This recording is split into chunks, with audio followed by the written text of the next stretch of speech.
to sign up for another year and wait, and so on and so forth. I said, no, 2 years is nothing, I'm not going to do that.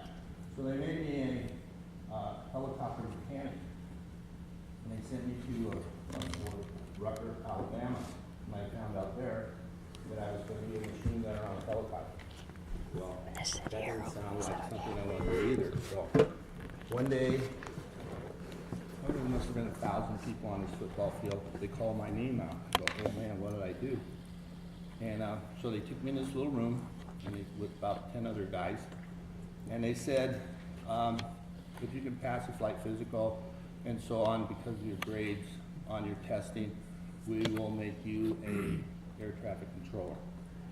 And we will send you to Biloxi, Mississippi, to an Air Force base, and you'll spend 16 weeks there learning how to be an air traffic controller.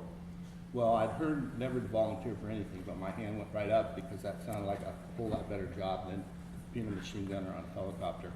So I went to that school in Biloxi, Mississippi. I graduated from there. They sent me to Fort Stewart, Alabama. I was spending a lot of time in the South to an airfield there where I became or worked in a tower there for probably about 4 months. While I was in Fort Rucker, when I was at Fort Stewart, I met my wife, well, a girl that became my wife, in Florida, and I got my orders to go to Vietnam about meeting her like 60 days. We got married before I went to Vietnam, and I guess we were on our honeymoon for like 3 weeks, and then I was shipped off to Vietnam. When I was flying in on an airplane into Vietnam, the pilot came on the radio and said, we're going to have to hold up here for a few minutes. They're fixing the holes in the runway. I go, oh my God, this is really true. It's not like a movie. I could be dead. So I think that's when I first realized that I was going to a war where I could actually be harmed. So we landed in Cameron Bay, got off the airplane, went to this Quonset hut thing. They were telling us all about Vietnam and what we're going to have to do, and these sirens went off, and I go, oh my God, what's that? So everybody said, run to the bunker. Well, I didn't even know what a bunker was, but everybody was running towards these buildings that were made out of sandbags. I got to one where there's a guy standing in front of the door, and he said, it's full, you can't get in. And then another guy yelled, hit the ground. I hit the ground, and I guess a mortar about from where that exit sign is to me hit all this shrapnel stuff, orange stuff came out of the ground. I was really scared, and I made it through that door. I think I ran right over the guy that was in it. But if I would have been, the guy who was holding the mortar just moved it just slightly, I would have been killed the first day that I landed in Vietnam. I was sent to, I was in the 1st Air Cav. They sent me to a base, well actually it was an LZ, about 18 miles from the DMZ. Spent time there, probably about 2 or 3 months. Then I went to Cameron Bay where I did another job, and then I ended up my last days in Vietnam in a place called Vinh Long, which was in the Delta. I know that you all want to know if I killed anybody. No, I never did kill anybody. We got hit every single day. I try to explain that was when, so maybe you could understand it. If you had 3 railroad tracks and you were in the middle track and there was a curve, and you could hear the train coming, but you didn't know if it was going to run over you or go to the left or the right side of you. And that would be the kind of the feeling you can, they walk these things in on you, and they keep coming closer, closer, closer, and you don't know if you're going to get hit or not. You can't run because you're in a hole. So I would say almost every single day we got hit by mortars or something, or rockets or whatever, And so it really wasn't a really fun time there. I had to go there because the U.S. government said you are a drafted, you're a citizen, you have to put your time in as in the military, and so my life changed very rapidly for 2 years. During the time in Vietnam was a period that people were trying to get rid of the draft. They didn't like people in the Army or in the military. And we had a really tough time coming back from Vietnam. People were spitting on people that were coming back from Vietnam. They took out their anger on us rather than the government because we were easy, we were right there. I never did talk about my experiences in Vietnam until, must have been 10 or 12 years after that I came back from Vietnam. I went to a parade, a July 4th parade in Redwood City. I had my son on my shoulders, and I heard this clapping. What are they clapping for? And so this got closer and closer, and then I recognized that it was a bunch of people that were in the Army and from Vietnam. They're Vietnam vets, and people were actually standing up and clapping for them. And it really affected me because I never had anybody ever say thank you for your service or whatever. When I was coming back from Vietnam, I left there, probably about 6 o'clock in the afternoon. I arrived in Oakland, and I was out of the service at midnight. So that transition from being in Vietnam to being just a civilian was very, very, very, very rapid. And a lot of people had a lot of trouble relating to that and getting back to civilian life. If you can imagine, 1 minute you're killing people and the next minute you're out on the street. They didn't care about your mental state or anything like that. They just were out of the street. So luckily, I don't think that I got or had any real bad experiences that that have bothered me throughout the year. I did have a dream a couple times about I was being drafted again, and I'd say, well, I've already been to Vietnam. You only sent me one time, but I ended up there, and it just went away. But I guess that was a dream of, I didn't want to be drafted. That was a terrible time in my life. Being a firefighter for 31 years, I've seen more death and people dying than I ever saw in Vietnam, even though I did see people that were killed in Vietnam. And some of the experiences that I've had being a firefighter probably have stuck with me more than I ever were in Vietnam. So in that way, I was really glad that I didn't have to kill somebody, but I would have if I would have had to. A little story of mine is when I was in the basic training, they gave me this gun with a bayonet on it, and we'd go bayonet practice. And you learn how to stab somebody with a bayonet. I go, wow, I don't think I'd like that to happen to me. I didn't want a knife stuck in me, so I said, well, you know what? I might not have to use my bayonet if I had a lot of bullets, because if I never ran out of bullets, then I would never have to try to stab somebody with a bayonet. So when I got to Vietnam, I carried tons of ammunition. So I wouldn't run out of ammunition, because I really didn't want to ever find out if I was quicker than the guy on the other side. So I always carried tons of ammunition. Thank goodness I didn't have to shoot him. I carried it anyways. So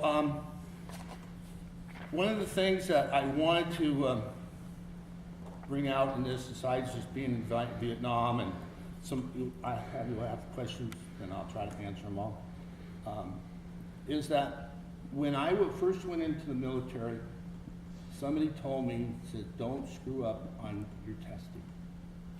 Don't take it as a joke. So I really took the testing seriously. I tried to do well on it.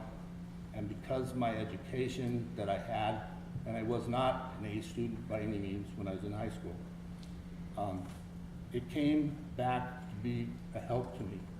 Because of my grades, I became an air traffic controller. I could have been an officer. And it kept me from being just a regular grunt out there in ambushes and doing things that I didn't have to do. So my point is that take your classes seriously, because you don't know when they might come and play and help you out and maybe even save your life. So with that, do we have any questions? I know we have questions, but I don't buy it. I can't hardly see, but I can't see anything. Well, we know we have questions because Carol Ann has got them written down on a piece of paper, so she'll be able to tell you what they are. yeah, so I'm recording you at the same time, so I'm trying to multitask here. So I know that my class had a bunch of really great questions. So I'll start off with one of the first ones was about the weather, specifically speaking about the monsoons. The book that we're currently reading, The Things They Carried, talks a lot about emotionally what this author was carrying in addition to the tangible things he was carrying. But one of the first questions that I'm thinking of was one of our students was asking about what the weather was like, and can you describe what a monsoon is, or what it felt? Have you experienced a monsoon? Well, first off, I'll say they sent me from California to the southern states, and I've never had so much humidity in my life. I mean, I'm from California, and it was terrible, the humidity. And the same thing was in Vietnam. It was hot, there was bugs. When I first came to this Camp Evans, I said, where do I stay? And they said, there's a hole, dig it. So we had to dig a hole, and that's where we lived. We put sandbags over it and the top of it, and we put a tent over the top of that because the monsoons, it would just rain and continually rain, and it was muddy and nothing that I'd ever experienced before. And so that's how we lived in the rain. Guys, we didn't have a lot of equipment that was new. We got something when we got there, but we didn't have anything to replace it if it got wet. There was no washing machines, there's no dryers. One of the big things that we really liked was a little ice refrigerator about this tall. We could put beer in it and get it cold because there was no refrigeration at all. And so when you ate, there would be 10,000 flies, but you had to eat, so whatever. When I got back from Vietnam, I weighed 155 pounds, so I wouldn't want to go live in that again unless I was better equipped and had, lived in a hotel or something. That would be great. Okay. Something else? Anybody? Yeah, so, is there a Yeah. excellent, thank you. For your time in Vietnam, was there any good moments, or was it just all terrible all the time? Do you remember anything fondly? I think that the good moments, there were good moments, but they were overwhelmed by the bad times. For example, they said that all the VC over there, the Viet Cong, were black. Well, everybody wore black. You couldn't tell a friendly from a person that was not friendly.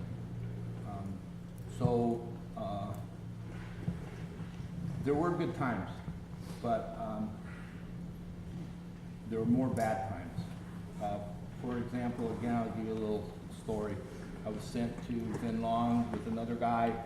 We were on an airplane. They'd taken all our weapons away because we'd get them reissued when we got to the next place. Got off the airplane and we had a ride in this wagon thing with a water buffalo pulling it. And I think I was really scared then because I didn't have a gun. I didn't have a rifle. I didn't have anywhere to protect myself. And here I was riding in a cart to this place where all these people were wearing black.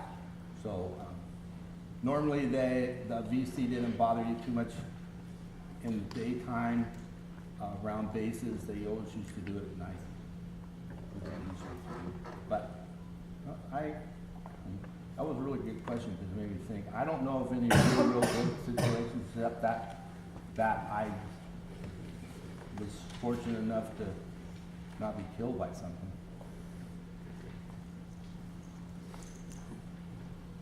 Okay. Oh, wow. Awesome. So go ahead. Nice and loud so everyone can hear, and then you're next. Okay. What are the types of ammunition that...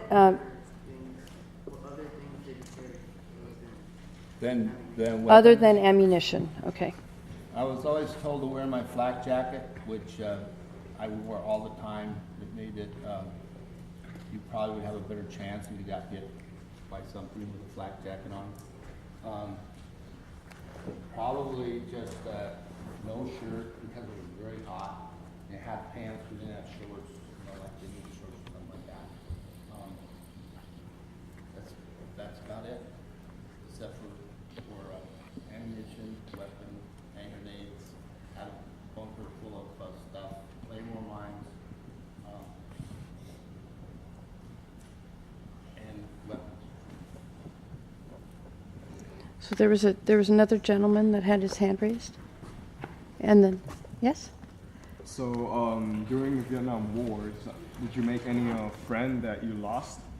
If so, how did you feel? I was telling Carol Ann this, that all the people that I was spent any time with at all, I never saw them again after the war. We all got put in our 365 days and we got to go home. It was all different times for people. So some of the people that when I left, they could have gotten killed, I would never know. But while I was there, none of my friends got killed. There were some classmates that I had in high school that did, but not with me. I didn't experience that part. You had a couple of hands raising now. Go ahead. Just go ahead and raise your hand, and then Mr. Sowers, you just go ahead and shoot. Nice and loud. Nice and loud, Gabby. Okay.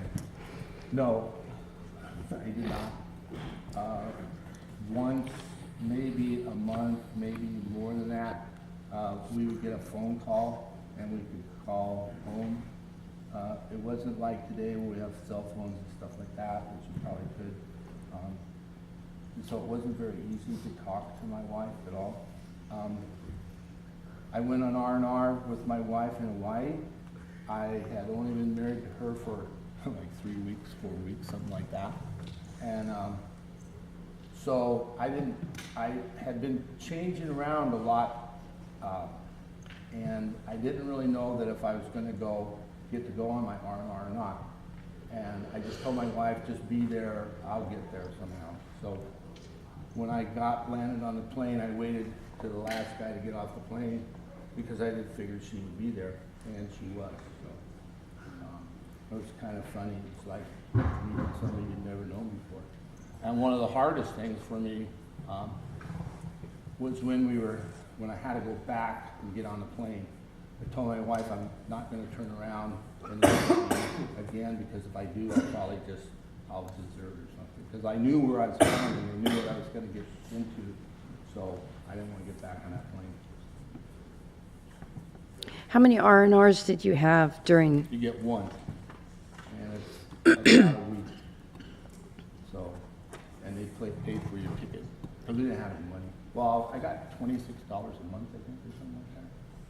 It wasn't a lot. And they used to give you 2 beers and 2 Cokes a day. And were you in Vietnam just for a year? 360 days or longer? I was there for 10 months. Okay. I thought I'd beaten going there, and they sent me to an NCO academy, and when I got out of that, they sent me only 10 months to go in the service. I think that I would like to go back to Vietnam, and because when I was there in Cam Ranh Bay, it's so beautiful. There was like a mile or two of just white sand beaches with these nice waves. The water's nice and warm, it's clear. And I said to myself, probably one of these days will be a Hilton Hotel bit right here, and over the water. And they'll say, well, we had a battle over here and a battle over here. And it probably is like that. But I wouldn't mind going back there and say civilian, not living in a tent. Yes. Was there anything that you carried for sentimental reasons or bought something from Can you, Bring something from? like, yeah, for like sentimental reasons? can you repeat the question, sweetie? I think I got it. Okay. She wanted to know if I had brought anything back from Vietnam that had a sentimental value. I was so glad to get out of there. I didn't care if I brought anything, but I brought back, shipped back some of my uniforms that I had there, and they smelled so much like swamp water that I threw them all away. I brought the pictures. I brought, got some 50 caliber machine gun bullets I brought.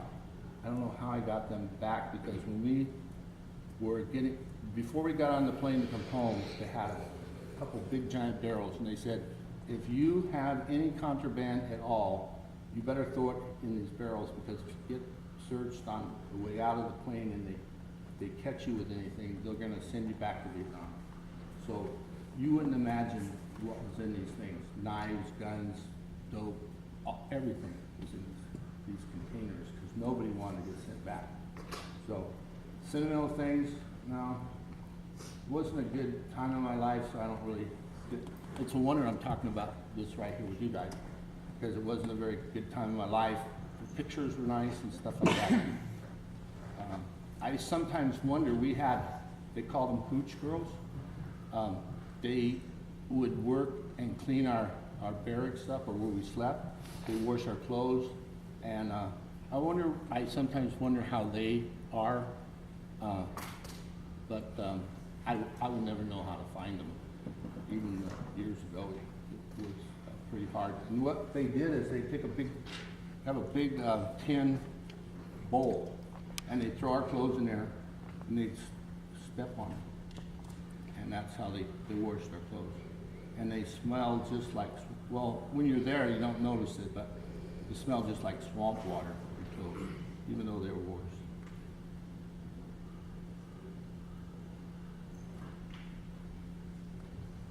Is that long enough? Yeah, I think, do you know how much more time we have, Ms. Finn? How much? So we have 8 more minutes left. 8 minutes, let's see. You guys want to go back to your class, or do you want to? There were like a time where you were just like considering not going or just living reasonably mad about not going to go? The attitude of the people at that time was that you had to go and you had to serve the country. If my son was being drafted today, I would take him to Canada, or I'd take him anywhere so that he would not. That's one of the reasons I don't think the draft will ever happen, which is wonderful. But I thought about going to Canada, but I didn't have any support. And I would have been a fugitive, and I'd be looked upon as a criminal and all this other stuff. And if I ever came back, I'd go right to jail. So those thoughts had come over your mind. There were people that were in basic training that tried to get out of the Army there by not sleeping for days, doing all kinds of stuff. I didn't happen to do that. But if you would have had the support of the community, of your folks, or something like that, probably 80% of the people that went in, that were drafted, would just said, no, we're not going over there. I didn't want to go over there. I didn't even know what we were fighting for. And all of a sudden we're shooting and killing people, or people are trying to kill me, and it wasn't something that I wanted to do. And that's why a lot of people, younger people, that when we came back, they were mad at us, like we had done something. I don't know if you remember a Lieutenant Calley that, trying to think of the massacre anyways, what happened. But when you're in war and your buddy right next to you, who's your friend, gets a bullet in the head and he doesn't have a head anymore, it's gonna mess you up in the way you think. And I know that all I wanted to do is get home. And if they could have dropped the atomic bomb and I could have come home, then I would have wanted them to drop the atomic bomb. You think of survival, I think, rather than knowing that if you drop the bomb, it'll kill all these people. I mean, it's terrible to think that way, but when you want to live, you know, so. Yes. Yes. Nice and loud, Gabby. How old were you when you got drafted? I was 20. How old were you when you were drafted? Was that the question? I was Okay. 20. Yes, Mr. So does this, from your experience being in Vietnam, does that change your view when we went to Iraq and, Oh, definitely. have 4,000 something soldiers die there? The only difference is that they made the choice to go there. I would have walked a parade against the draft if they had it. I don't think we would have got the draft from the experiences that we've had in Vietnam.